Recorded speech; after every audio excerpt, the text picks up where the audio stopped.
yang saya dapat, yang saya baca, yang saya sampaikan dari pendapatnya para a'immah ya, terutama ulama kontemporer tentang bunga bank.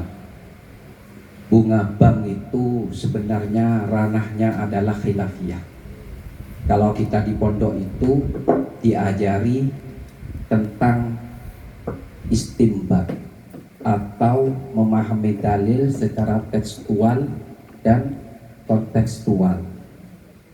Kalau secara tekstual kita sudah paham di ayat yang dibacakan oleh Ustaz Ahmadi, wa halallahu al-bai'ah.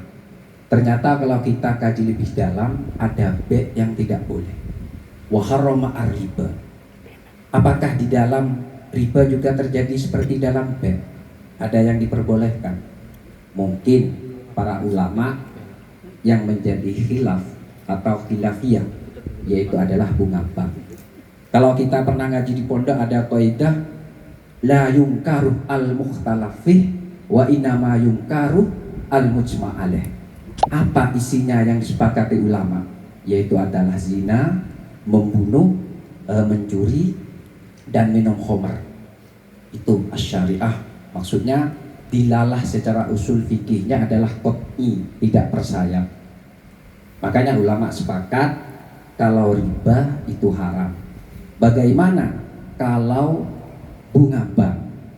Saya baca dalam tulisan adik-adik, teman-teman dalam fikih kontemporer, di situ ada makolahnya Sayyidina Umar. Memang yang menjadi permasalahan dari dulu itu riba.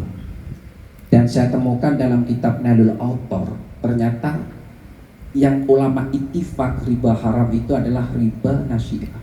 Sedangkan riba fadl itu masih ada ikhtilaf. Kalau saya baca sedikit di dalam Nailul Autor, jadi tidak semua riba sebenarnya. Cuma ini pendapat di luar madhab ya, agar kita tidak menjadi ekstrim dalam pemahaman yang sifatnya fikih. Nah, di sini wa nabi khairadullah ala qala tamr bi tamri ilang qol faman zada fihi at-tasrih bi tahrimi ribal fadal wa huwa madhhabul jumhur lil hadis al-kasir al-maqburati fil bab wa ghairiha fa innaha qad yatun bi tahrimi bai'adil ajnas ba'tuha bi ba'tin mutafadilan wa ri'an ibni Abbas wa ri'an ibni Umar annahu yajuzu riba fadlan summa raja'an dzalik. Berarti pendapatnya dibalik. Dalam artian pertama bilang perbolehkan itu fadal, dicabut menjadi boleh. Wa kadzalika an Ibnu Abbas wa talafa fi rujuhi. Faru al-hakim anna rajan dalika lamma dzukira lahu Abu Sa'id hadisahu alladhi fil bab astaghfirullah wa kana yanha anhu asyaddun nahi. Jadi pendapatnya Ibnu Abbas itu ada dua pendapat lagi tentang riba fadal. Ada yang bilang tetap pendapatnya boleh, ada dirujuk kembali sebagai pendapatnya Ibnu Umar. Jadi tidak setiap riba itu adalah haram. Yang ittifaq adalah riba nasi'ah. Terus saya lanjut ke pembahasan tadi. Riba fadl itu dijelaskan sebentar, Amit. Riba fadl. Riba fadl di sini misalnya kita menukar apa? Kurma dengan kurma. Kurma dengan kurma, atau di sini gandum dengan gandum. Nah, faman zadah kok dilebihin, seperti itu kok dilebihin ya. Nah, ini namanya adalah riba fadl. Nah, terus tentang hadis kullu qardin jarra naf'an itu sanaduhu mukhtalaf. Ada yang mengatakan hadis dhaif, cuma dikuatkan dengan ayat-ayat Quran yang ada di surat Al-Baqarah dengan surat apa? Apa Al-Imran ya, lupa saya. Tentang hadis itu. Makanya bagaimana kita menyikapi bunga bank? Kalau saya pribadi, karena itu masih amrun ikhtilaf, bunga bank tidak ada kesepakatan di antara ulama, maka akan berkembang. Saya sebagai aktivis, maksudnya dalam artian aktif di NU, ya kita mengambil pendapatnya NU. Dari berapa kali muktamar, terutama muktamar 92, itu ada 3 pendapat. Pertama haram, nomor 2 boleh, nomor 3 subhat. Seperti itu. Kok ditanya dalilnya? Orang itu tidak tubuh dalil. Karena kata Imam Syatibi, fatawil mujtahid alal awam dalilun. Kata-katanya kiai itu sudah dalil bagi orang awam.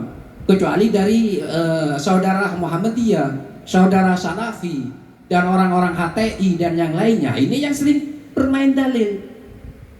Bank Syariah kah, NKRI Syariah kah, apalagi itu nggak perlu, sudah final Pancasila, NKRI sudah final, seperti itu.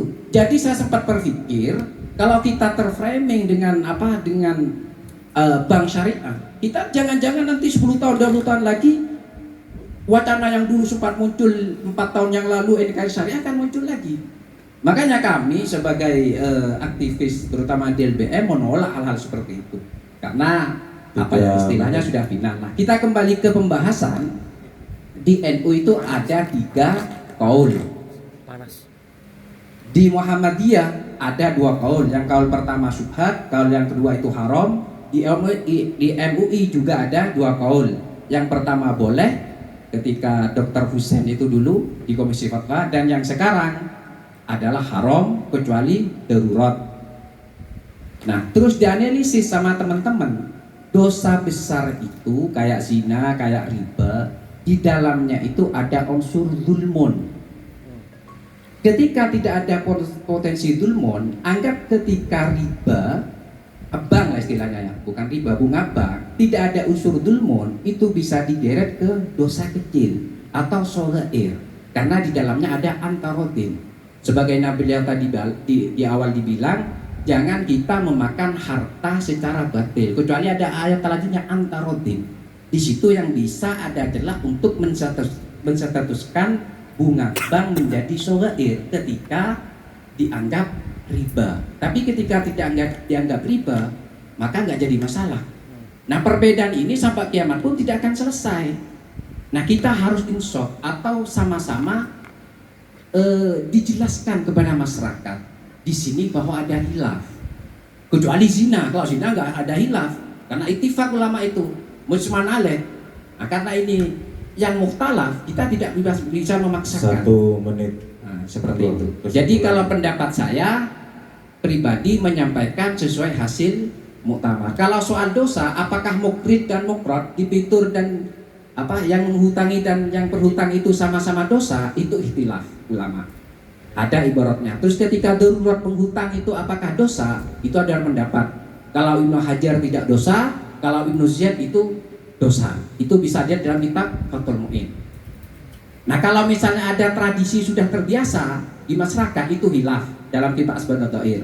Karena adat itu apa manzilatus syarti atau tidak? Ada 2 pendapat. Kalau misalnya tradisi mengembalikan lebih, seperti itu yang bisa saya sampaikan. Kurang lebihnya saya mohon maaf. Assalamualaikum warahmatullahi wabarakatuh. Mungkin ini dari Kang Ismi.